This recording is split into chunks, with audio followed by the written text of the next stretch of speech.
News తెలంగాణలో మే 27 కూడా రాసిండు. ఈ తను రాస్తే ఇలా ప్రెస్ మిత్రులకి తనని మీరు అడగొచ్చు, ఫోన్ చేసి మేము మంత్రి అంచలము అని వాళ్ళ స్వయంగా తనను కూడా బెదిరించింది వాస్తవం. యూ కెన్ ఆస్క్, మీ కొలీగే కదా, మీరు అడగండి ఇది నిజమా కాదా అనేది కూడా మీరు అడగండి. This is the fact.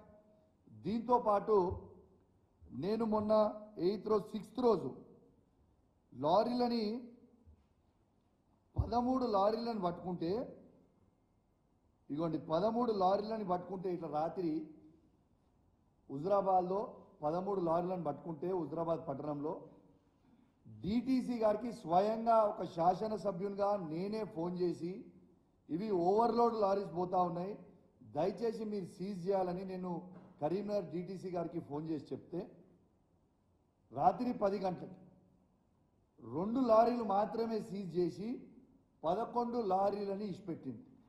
ఆ రోజు ఏం చెప్పింది నాకు డిటిసి గారు, రాత్రి నాకు సెక్యూరిటీ లేదు, దయచేసి పోలీసు వాళ్ళకి చెప్పమంటే డిటిసి గారిని లైన్లో పెట్టి హుజరాబాద్ పట్టణంలో ఉన్న సీఏ గారికి కాన్ఫరెన్స్ పెట్టి మీరు ఖచ్చితంగా డిటిసి గారికి సెక్యూరిటీ అందజేయాలి, ఖచ్చితంగా ఈ లారీలను సీజ్ చేయాలని నేను ఆ రోజు రిక్వెస్ట్ చేస్తే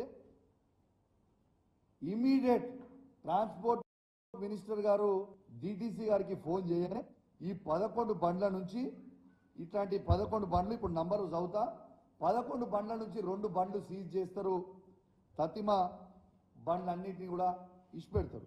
మీకు ఆ నంబర్లు కూడా చదువుతా.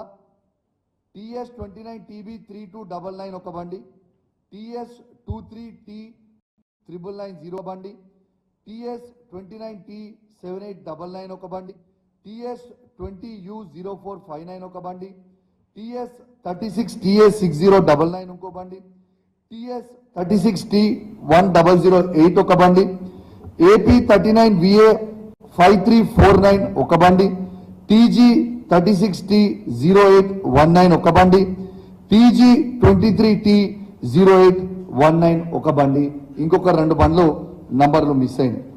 ఎంత బాధ అనిపిస్తుందంటే ఇలా ఆర్టీఓ అధికారులందరికీ చెప్తా ఉన్నాను, మీరు తస్మాత్ జాగ్రత్తగా ఉండాలి. ఇలా ఈ ప్రభుత్వం ఉండొచ్చు, రేపు మళ్ళా ప్రభుత్వం మారొచ్చు, మీరు మాత్రం శాశ్వతంగా ఉండేటోళ్ళు, రేపు మీరు ఇబ్బందులు పడతారు. ఇలా నేను ఒకటే అడుగుతున్నా, ఇంత పెద్ద స్కామ్ గురించి నేను బయట పెట్టి చెప్తే ఒక శాసనసభ్యునిగా లైవ్గా లారీని పట్టుకొని వేబ్రిడ్జ్లో చూపించిన తర్వాత కూడా ఇంకా అదే విధంగా ఓవర్లోడ్లో బండ్లు కొట్టుకుంటా హుజరాబాద్ మీద నుంచి పోతే కౌశిక్ రెడ్డి గారు ఆపుతున్నారని ఒక ఉద్దేశంతో ఏం చేస్తారు, కరీంనగర్ మీద నుంచి కొత్తపల్లి నుంచి తీసుకొని హుస్నాబాద్ కొడుతున్నారు, హుస్నాబాద్ మీద నుంచి భీమదేవరపల్లి ఎల్కతుర్తి టు వరంగల్ కొడుతున్నారు.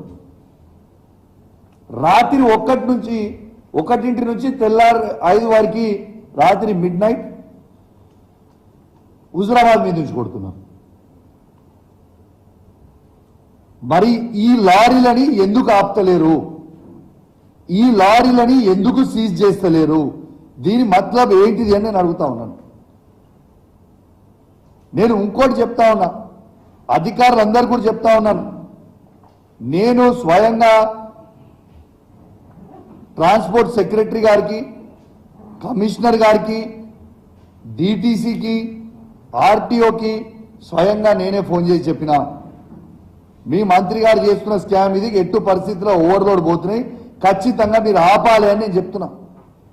చెప్తే సరే అని విన్నారు, మళ్ళా అదే విధంగా కొడతా ఉన్నారు. నేను అధికారులందరూ కూడా చెప్తా ఉన్నాను, మీరు మంత్రి గారి ప్రెషర్కి లొంగి పనిచేస్తే మీరు చేసే డ్యూటీ ఎన్టీపీసీ నుంచి తీసుకొని ఏ రూట్లో అయినా ఖమ్మం వరకు మా బీఆర్ఎస్ పార్టీ కార్యకర్తలు మీ డ్యూటీ చేస్తాం, ఎక్కడ పడితే అక్కడ లారీలను ఆపుతాం, బాజాప్తు ఈ స్కామ్ ని బయట పెడతాం. మళ్ళా మీరేదో హుస్నాబాద్ నుంచి తీసుకపోతే ఏం కాదని నువ్వు అనుకుంటున్నావు కావచ్చు. పొన్నం ప్రభాకర్ గారికి చెప్తున్నా, నీ